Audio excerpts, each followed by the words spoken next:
안녕하세요.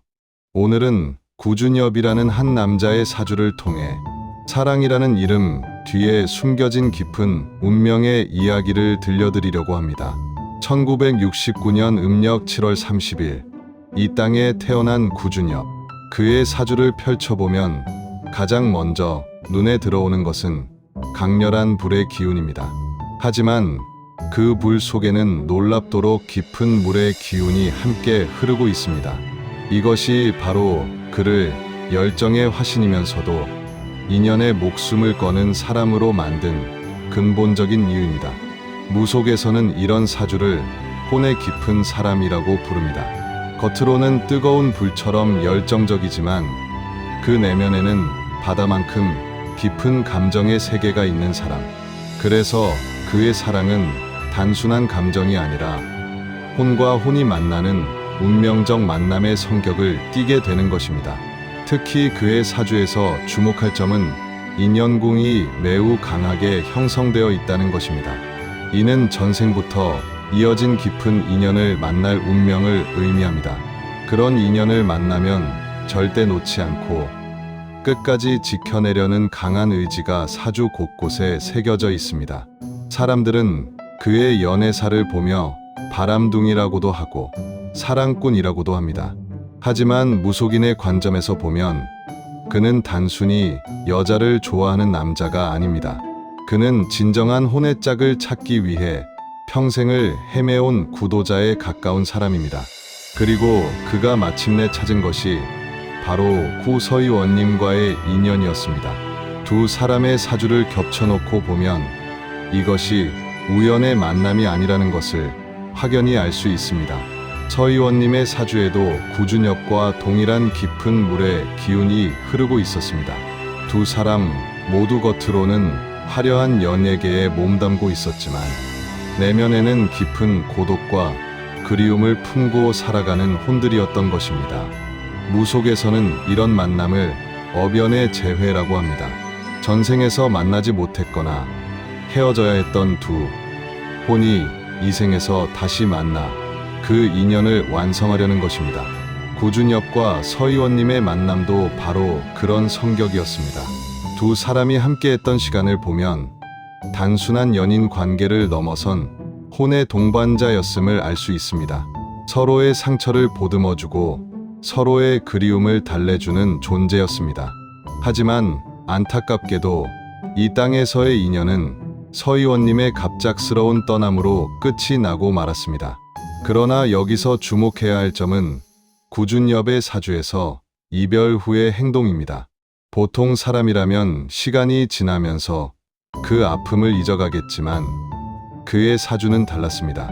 끝까지 지켜내는 혼이라는 특성이 사주 깊숙이 새겨져 있기 때문입니다. 서희원님이 떠난 후 구준엽은 세상 사람들이 상상하지 못할 깊은 영적 여정을 걸어가고 있습니다. 그가 묘소를 지키는 모습을 보며 사람들은 집착이라고도 하고 진정한 사랑이라고도 합니다. 하지만 무속인의 관점에서 보면 이것은 그 어느 것도 아닙니다. 그것은 바로 영적 사명입니다. 그의 사주에는 혼을 위로하고 달래는 역할이 강하게 나타나 있습니다. 살아있는 사람의 혼만이 아니라 저 세상으로 떠난 혼까지도 돌보아야 하는 숙명을 가진 사람입니다. 현재 그의 내면에서는 고요하지만 치열한 싸움이 벌어지고 있습니다. 한편으로는 이 세상에서 자신의 역할을 다해야 한다는 현실적 책임감이 있고 다른 한편으로는 저 세상의 그녀와 함께하고 싶은 깊은 그리움이 있습니다. 이런 내면의 갈등은 그의 사주에서 물과 불의 충돌로 나타납니다. 뜨거운 불의 기운은 현실에서 살아가야 한다는 의지를 나타내고 깊은 물의 기운은 영적 세계로의 그리움을 의미합니다. 이 두 기운이 그의 내면에서 끊임없이 충돌하고 조화를 이루며 그를 더욱 깊은 영적 존재로 만들어가고 있는 것입니다. 구준엽의 사주에서 가장 주목할 시기는 바로 2026년부터입니다. 이 시기부터 그의 사주에는 혼의 치유와 영적 확장의 기운이 매우 강하게 들어옵니다. 2026년은 그에게 있어서 큰 전환점이 될 것입니다. 지금까지 개인적인 그리움과 아픔으로 점철되었던 그의 삶이 이때부터는 더 큰 의미와 목적을 가지게 될 것입니다.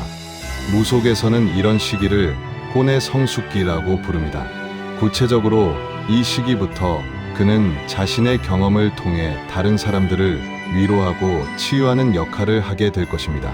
사랑으로 인한 아픔, 이별의 슬픔, 상실의 아픔을 겪는 사람들에게 진정한 위로가 될 수 있는 존재로 성장하게 됩니다.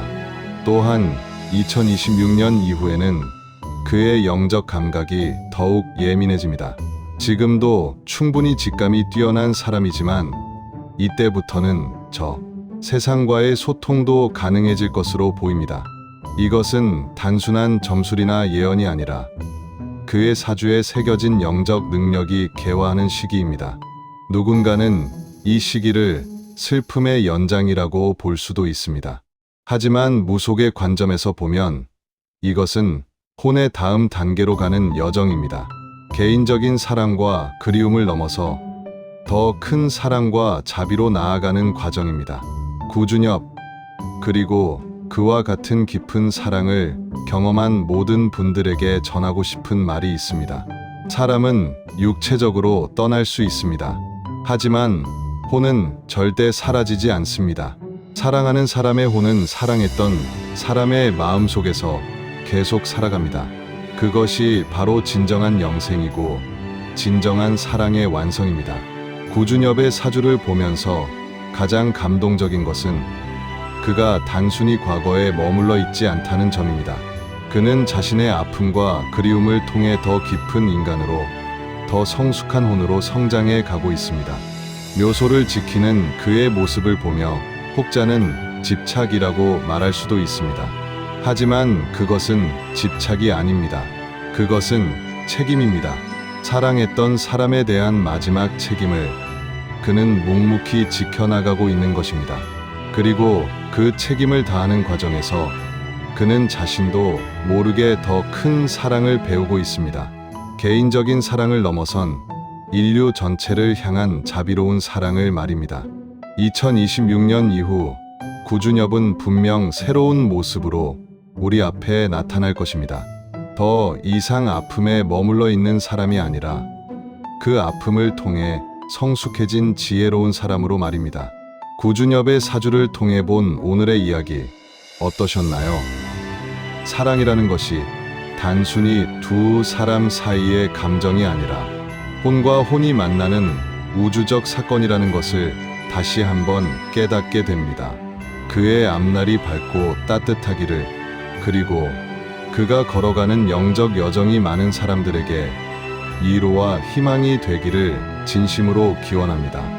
이 내용이 유익하셨다면 구독, 좋아요 부탁드립니다.